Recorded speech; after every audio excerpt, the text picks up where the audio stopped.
A scream tore through the narrow hallway as Nena Ibai stumbled back, her hands shaking, the door slamming behind her. Prophet Daniel Okoro had lunged toward her, again, his voice dripping with entitlement, his eyes dark with hunger. She had barely escaped his grasp. Her breath came in panicked bursts, her heart punching against her ribcage. And yet, underneath the fear, something else simmered. Something dangerous. Something new. If this is your first time watching our channel, please hit the subscribe button right now so you don't miss stories like this. Don't forget to like and comment too. Your engagement keeps these African tales alive. The chaos in her chest didn't quiet, even as she fled down the church corridor. How did her life twist into this? She once believed the holy sanctuary chapel was her lifeline. Now it felt like her trap. Nena had been hired just 3 months earlier. She remembered her first day vividly. The buzz of the choir practicing, women in colorful wrappers sweeping the compound, ushers polishing chairs, and at the center of it all stood Prophet Daniel Okoro. Tall, charismatic, smiling. A man with a reputation so bright even sunlight seemed to bend around him. He welcomed her with a warm handshake. "My daughter, God brought you to me," he said, his voice gentle, promising protection she desperately needed. Back then, she didn't know his protection came with a price. As she sat outside the church office that day, filling out HR forms, she whispered prayers under her breath. She needed this job. Her mother's medication was expensive, and her own treatment wasn't cheap either. Not with her HIV status, a secret she had guarded fiercely. She believed working for a powerful pastor would give her safety, stability, maybe dignity. But that illusion shattered quickly. It began with small comments. "You look pretty today," Prophet Daniel murmured one afternoon, while she organized his files. "Thank you, sir," she said politely, thinking nothing of it. Then it escalated. "I hope you know loyalty is important here." He had looked at her in a way that made her skin crawl. "Yes, sir. I'll do my best." "Oh, your best." "And more," he'd added, while letting his gaze rest too long on her body. Something in her froze that day. She pushed the discomfort away, told herself she was imagining things. He was a man of God, after all. That was what everyone believed. Weeks later, while Nena typed out his sermon notes, he walked behind her, placed both hands on her shoulders, and whispered, "You're tense. Let me help you relax." She jumped up, knocking the chair over. "Sir, please, don't do that." His warm smile dropped. "You should learn not to overreact," he muttered, and walked out. She didn't know she had made an enemy. The next morning, she received an email from HR. Termination of employment. No explanation. No apology. Just gone. Snatched from her like everything else the world had ever taken. That night, she cried until she couldn't breathe. Her mother needed medicine. Rent was due. She felt like she was drowning in a life determined to crush her. But fate was cruel and sarcastic. 2 days later, her mother collapsed. At the hospital, the doctor handed her the bill. "You need to pay a deposit before we can continue treatment." She had nothing left. Desperation clawed at her throat. And before she could think, before she could breathe, her feet carried her back to the church. She stood outside Prophet Daniel's office, trembling. "Please, I need my job back," she whispered when he appeared. He looked at her slowly. Too slowly. "Well, I could reconsider. But you know what loyalty means to me."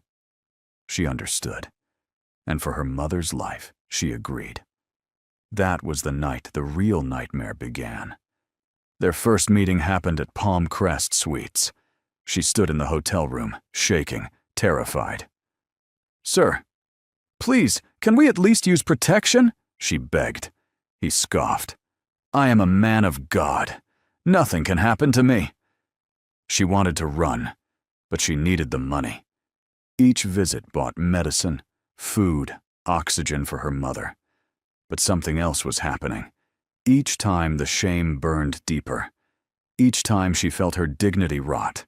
Each time she saw his hypocrisy grow clearer. And each time she pressed record on her hidden phone. Because deep down, beneath the fear, a plan had begun forming. A revenge so cold, it scared even her.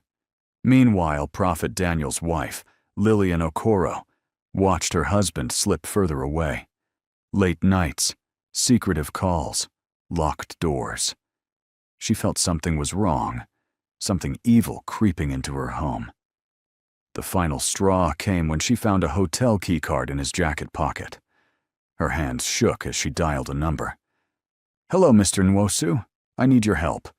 I need you to follow my husband." Things escalated faster than anyone expected.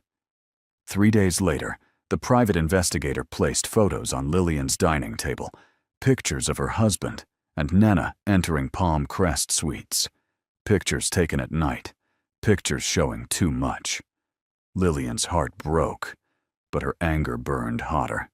She stormed into the church board meeting the next morning.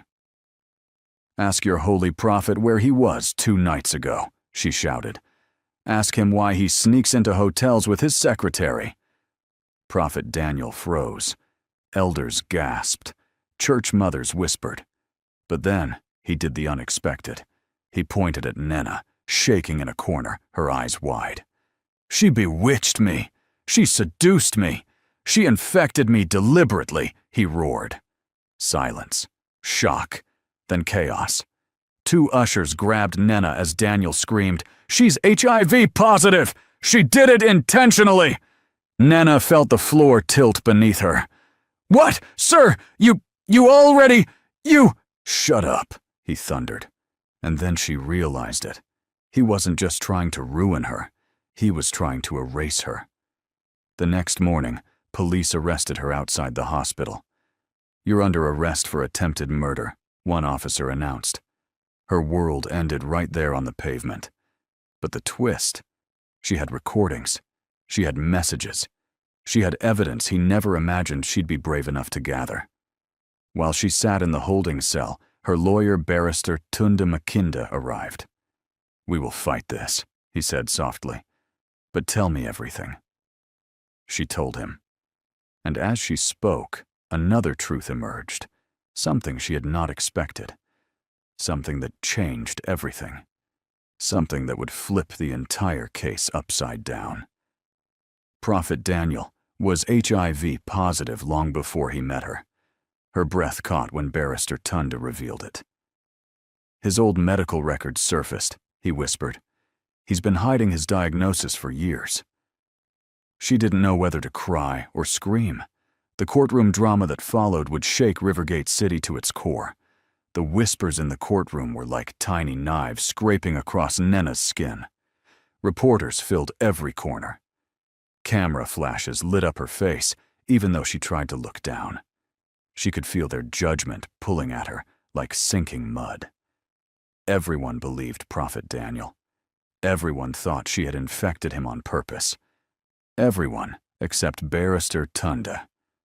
When the bailiff shouted, "Court rise," she felt her knees wobble. Judge Adebayo entered. Stern eyes, unreadable face. This was the moment that could destroy her forever. Prophet Daniel sat confidently on the opposite side. He wore a crisp white agbada, stitched with gold, as if he had come to perform miracles. His loyal church members filled several rows, murmuring prayers, glaring at Nena with holy disgust. His wife Lillian sat stiffly beside him, her face expressionless, like stone hiding a volcano. As the proceedings began, the prosecutor stood. "My lord," he announced dramatically, "we have a case of intentional infection, attempted murder, and manipulation by the defendant, Miss Nena Ibai, who knowingly exposed Prophet Daniel to HIV." Gasps, cameras, stares. Nena's breathing quickened. Barrister Tunde leaned closer. "Hold on," he whispered. "The storm is blowing, but you have your umbrella." But she wasn't sure. She felt naked in a sea of hungry eyes. The prosecutor continued. She seduced him. She pursued him. She used her condition as a weapon. Lillian's head turned sharply toward Daniel. Her eyes narrowed. That had not been part of the story he told her. Prophet Daniel lifted his hand and dramatically wiped a tear, though no tear was actually there. "God is my witness," he whispered. The gallery erupted with "Amen," and "the devil will not win." At first the judge allowed it, until Barrister Tunde stood and said firmly, "My lord, this is a court of law, not a crusade ground." That silenced the hall. Then came the moment Nena feared most. The prosecutor turned to her. "Miss Iba, did you know you were HIV positive?" "Yes," she whispered. "Speak up," he barked. "Yes," she repeated louder, though her voice shook. "And you hid this information from Prophet Daniel while seducing him?" "I didn't. So you admit you never disclosed your status to him?" "I tried, but—" He slammed a file on the table. "You tried? Or you intentionally misled him?" Her throat tightened. She felt trapped. "I did not mislead. You slept with him, didn't you?" She felt everyone watching. "Yes, but—" "Your Honor," Barrister Tunde stood. "The defendant deserves a complete sentence before she is judged." "Overruled," the judge said softly. "Let her answer." The prosecutor smiled like a man already celebrating. "So you slept with him without protection?" Her eyes stung. "Yes." The courtroom buzzed like a disturbed hive. Prophet Daniel covered his face as if heartbroken. "My lord," the prosecutor continued, "we have messages showing she begged him for money, manipulated him, controlled him emotionally." He raised printed screenshots. "She used her illness as leverage." Nena's heart sank. Those were half conversations, edited. When they adjourned for recess, reporters swarmed. "Madam, why did you target a man of God? Are you remorseful? Did you plot to infect him?" She didn't answer. She couldn't. Outside, Barrister Tunde pulled her aside. "Listen carefully," he said. "This is their show. Let them perform. When it's our turn, we break the stage." She looked up at him, trembling. "Will anyone believe me?" "Yes," he answered firmly, "because truth is heavier than lies." Emotion hit her so hard she nearly sat on the pavement. Her mother's face flashed in her mind. The hospital bills, the shame, the weight, and above it all, her mother whispering years ago, "Never let the world silence your voice, Nena." Her chest tightened with a familiar ache. If you're watching this and feeling Nena's pain, please take a second to subscribe to our channel, like this video, and leave a comment. Your support helps us share stories that matter, stories that reflect real struggles in our communities. When court resumed, it was time for the defense. Barrister Tunde stood tall, adjusting his glasses like a man about to rewrite destiny. "My lord," he said calmly, "we will begin by calling our first witness." A woman entered, nervous, soft-spoken, wearing a faded blouse. She sat in the witness box and avoided looking at the pastor. "State your name," Tunde said. "Ebele Onyekwere, and your relationship with Prophet Daniel." Her voice was barely above a whisper. "I used to attend his counseling sessions." "What happened during those sessions, Ms. Ebele?" She swallowed, her hands shaking violently. "He pressured me. Told me God had revealed to him that intimacy could cure my spiritual attacks." This time the courtroom exploded. "What lies are these?" an elder shouted. "She's a Jezebel!" someone else cried. Judge Adebayo slammed his gavel. "One more outburst and I clear the courtroom," Ebele continued, her voice quivering. "He didn't use protection." I felt ashamed. afraid. And when I refused, he threatened to expose me. Barrister Tund nodded gently. Thank you for your courage. Prophet Daniel leapt to his feet. These are coordinated lies. I have enemies everywhere. But Tunda simply smiled. My lord, we have 2 more witnesses. Different cases. Same pattern. The judge signaled to proceed. Another woman entered, then another. Their stories overlapped like a terrible chorus. Coercion, threats, manipulation. Daniel's eyes darted around the room, his confidence weakened. But then came the twist that no one expected. Barrister Tunda pulled out a brown folder. My lord, he said slowly, this is Prophet Daniel's medical file from 5 years ago. Instant uproar. Daniel's lawyer jumped to his feet. Objection. That is private. Overruled. Proceed. Tunda opened the file. In this report, dated half a decade before he met Miss Nena, Prophet Daniel tested positive for HIV. The courtroom went dead silent. Daniel's face drained of color. Lillian turned to him, shocked. You told me she infected you, she whispered. You told me. Her voice broke. You lied to me? Daniel stuttered. Lillian, it's not. It's. She stood abruptly and walked out, tears streaming. And then, something unimaginable happened. As Tunda handed the file to the judge, he revealed something else, something even deadlier. My lord, he said, according to his medical history, he has been living with HIV, but monitoring his viral load sporadically. And here's where things become suspicious. He placed another sheet on the table.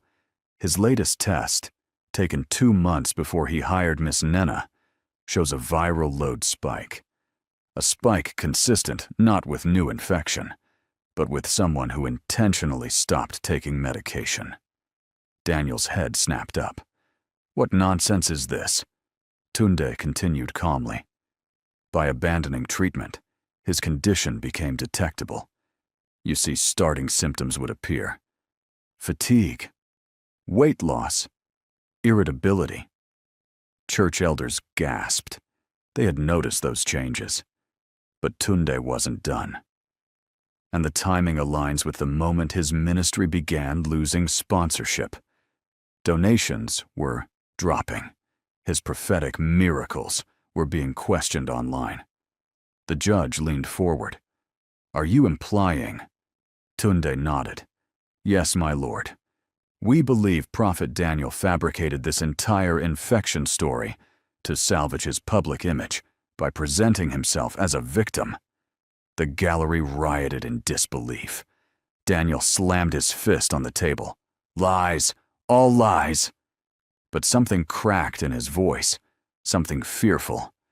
Tunde then said, and finally, we have the defendant's phone, with audio recordings of their private conversations. Daniel's entire body froze. The judge nodded. Play the first recording. The audio echoed through the courtroom speakers. Daniel's voice. Stop asking me to use protection, Nena. You know who I am. Do you want to lose your job? A collective gasp shook the room. Another recording played. Daniel again. If you ever tell anyone what we do, I will destroy you. I will make sure you regret it. Daniel covered his face, trembling. But then another voice entered the recording. Nena's. I don't want this. Please, I just need my job. My mother is dying. The courtroom felt the raw truth in her trembling voice. A loud sob echoed. One of the church members. This was no Jezebel. This was a girl fighting for her life. Judge Adebayo signaled for a pause. Court adjourned temporarily. As Nena stepped into the corridor, the air felt too heavy to breathe. Her legs almost gave out. Her eyes burned with tears she was trying to hold. Barrister Tunda placed a gentle hand on her shoulder. You did well. The court is listening. She nodded, but said nothing. Because deep inside, she felt something twisting. Something bigger than fear. A new question. If Daniel had this illness long before her, why had he tried so hard to pin it on her? What was he really hiding? The gallery waited, breath held. Judge Adebayo's gavel echoed sharply as the recordings replayed, layer upon layer of Daniel's manipulation now laid bare. Every whisper of threat, every coercive murmur, every word designed to trap Nena echoed through the courtroom. It was undeniable.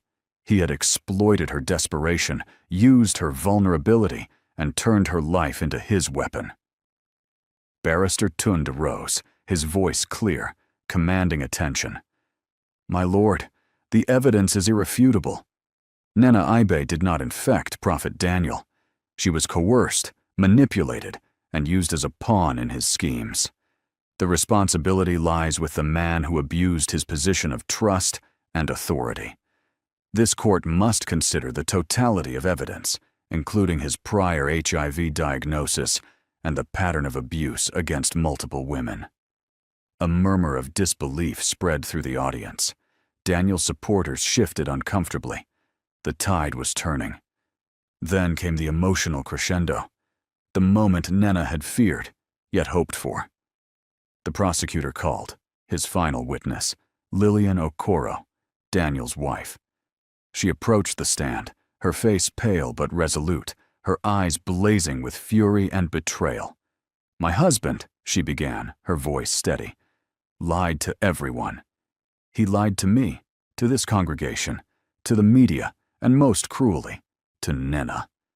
He used his faith, his position, to manipulate and coerce. He told me she infected him, but I know the truth. He has been HIV positive for years. I hired an investigator because I suspected infidelity, but what I discovered was far worse. The manipulation, the abuse, the lies. It ends here. The room went silent. Nena's hands trembled as she clutched her own. The raw emotion in Lillian's words pierced the court like lightning. At this point, if you're moved by Nena's courage and Lillian's bravery, please take a moment to subscribe to our channel, like this video, and leave a comment. Your support helps us continue to tell real stories that matter. Barrister Tunda presented the investigators' photographs, the texts, and the recordings once more, layering the evidence so the court could see Daniel's web of deceit in full. Each piece tightened the noose around his public persona. Daniel's face paled. He attempted to speak, to reclaim his narrative, but his words faltered, meaningless against the avalanche of truth. The final twist, the part that kept everyone on edge, was revealed as Tunde turned to the court and said, "We also discovered attempts by Pastor Daniel to manipulate medical records to hide his viral load spikes, attempting to fabricate a story of victimhood against Nena. This was not only unethical, but criminal, a deliberate attempt to destroy an innocent woman's life for personal gain." Gasps echoed again. Some congregation members wept. Some whispered curses. Daniel's supporters looked betrayed, confused, and shaken to their core. The courtroom suspense reached its peak as Judge Adebayo called the final statements. Nena spoke, her voice quiet but firm. "I never wanted this. I only wanted to survive, to care for my mother. I never intended harm. I recorded everything to protect myself. And now, the truth is out. I hope my story serves as a warning that power can be dangerous, and the powerless must find their voice." Her words, simple and raw, struck everyone. Tears glistened in the eyes of some elders. Some parishioners clutched their robes as if seeking comfort. The final twist, lingering like a shadow over the courtroom, was Daniel's reaction. Unlike before, he did not scream. He did not lie. He slumped into his chair, broken. The grandeur of his public image shattered, the facade stripped bare. For the first time, the man revered by thousands faced the weight of his own lies. The gavel struck once more. After careful review of all evidence, testimonies, and medical records, the court finds Miss Nena Ibe not guilty of knowingly transmitting HIV. The court further condemns Prophet Daniel Okoro for abuse of power, manipulation, and attempts to subvert justice. The verdict reverberated through the room. Nena collapsed into her chair, tears streaming freely. Barrister Tunda placed a comforting hand on her shoulder. Relief, like warm sunlight after a storm, flooded her body. Outside the courthouse, the media swarmed. Flashbulbs popped. Crowds gathered. Reporters clamored for statements. Nena's face was tired, but resolute. Lillian remained by her side, a silent guardian. Daniel's disgrace became headline news. His sermons were canceled, his church attendance plummeted, and his reputation irreparably damaged. For the first time, he experienced isolation, public shame, and loss of authority. A sharp contrast to the power he had wielded for years. But Nena's journey was far from over. She returned home to her mother, who was alive, though frail. Their reunion was quiet, emotional, and healing. Nena held her mother tightly, whispered apologies for all the pain, and promised they would rebuild together. "Mom, we're free now," she said softly. "Free from fear, free from lies, free from him." Her mother's weak smile carried more weight than any riches or accolades. It was enough. Weeks later, Nena started a small foundation for vulnerable women, focusing on education, health awareness, and empowerment. She used her story, carefully and courageously, to educate others about the dangers of unchecked power, coercion, and manipulation. She became a symbol of resilience, a woman who turned pain into purpose. As the video draws to a close, remember, courage is not the absence of fear, but the ability to move forward despite it. If you were inspired by Nena's story, please hit the subscribe button, like this video, and comment your thoughts. Share this story with someone who needs to hear it today. And finally, the last strategic twist. Just when everyone thought justice had been served and the story had ended, a letter arrived for Nena. It was unmarked. She opened it slowly, hands shaking. Inside, a single line was written. "Some secrets never die. Some power never rests. Be vigilant." Her heart skipped a beat. She didn't know who had sent it, but she understood immediately. Life would continue to challenge her. She would have to stay alert, brave, and smart. But for now, she was alive. She had won. The camera pans out from Nena's determined face to the city skyline, rain glistening on the streets below, as a new dawn rises over Rivergate City. The story ends not with vengeance, but with hope, resilience, and the unbreakable spirit of a woman who refused to be silenced. If you followed Nena's journey till the end, don't forget to subscribe to our channel. Leave a comment about how you felt watching this story, and smash that like button. Every interaction supports more stories like these. Real, raw, and powerful African tales. Power can be dangerous. Truth is unstoppable. Courage can survive even the darkest manipulation. And with that, Nena steps forward, not as a victim, but as a survivor, strong, wise, and unshakable.